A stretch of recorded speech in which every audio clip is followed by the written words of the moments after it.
Mahilig ako sa mga vintage guys, di ako masyado maano sa mga modern. It's not something that's readily available wherever you go eh. Binigay ko sa kanya yung akin. Babato ko to. What's up guys, watch another day. Dito kasama natin si Patrick Tangkan. Patrick 69 in the house. Pero meron pa isa, si Boss Wilbin. Brother, maraming salamat. Binibenta siya sa atin guys. Pero alam ko mahal na yan eh. Ano to? Okay. Shit! Yan yung mahirap pag alam niyo yung hinahanap ko eh. So, si Wilbin nga pala, siya yung nagbenta sa atin ng Pepsi dati na 1675, di ba? Yung 4-digit natin na Pepsi na hindi ko na binibenta yun, gagi. Personal ko na yun.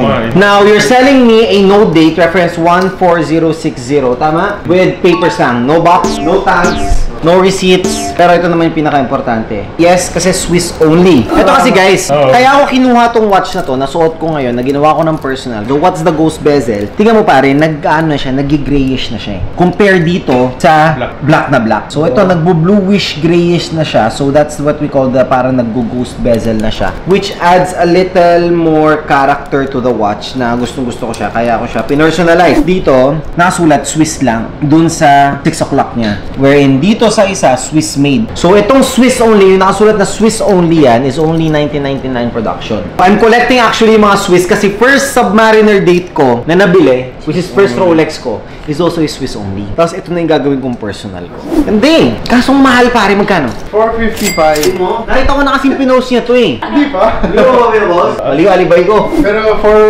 445 pwede. Taas pa rin natin. Honestly, kukunin ko to mga dapat 380 lang. But if only kasi Swiss only. Ano, patataasin na naman natin yung mga Swiss only dahil sa market eh. Really collectible naman talaga ang mga Swiss only. Ito, very ano kasi ako eh. Mahilig ako sa mga vintage guys. Di ako masyado maano sa mga modern. Yung mga vintage kasi yun yung mga meron talagang hindi mo mahanap. And it's not in production. It's not something that's readily available wherever you go eh. Sorry bro, pass muna ako dito. Pass muna. Yeah?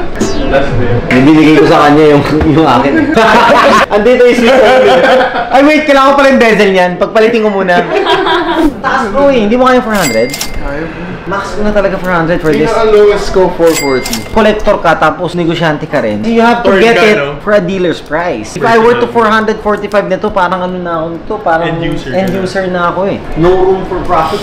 Wala bro eh. Baka magsara si Gente bigla pare pag ganito na makakuha. What else do you have? Gusto mo ito? Itong ano? How much? 565. Sa yellow gold pare. Complete. No can do brother. What's your best price for this? 550. 530 dan.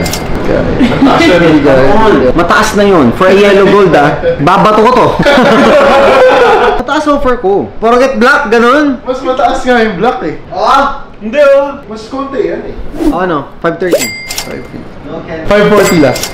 I can't do that. 540. 10k na lang. Tapos yan. I'll just ship the box and papers. Black anib yan ha. Diamonds pa. Hindi basta-basta yan. Mataas eh. 550 mo na? 540 last. Masakit na sa loob ko yung 530 eh. Niles ko lang 10. Bili mo dalawa. 440 tsaka 530. Sige. Mataas pa din eh. Less mo 30, bilhin ko yung dalawa. Huwag naman.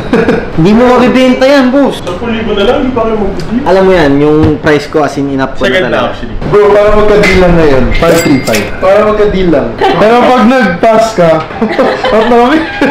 Patuloy mo na rin. Parang may done deal lang. Sige, done. Para lang magkaroon tayo.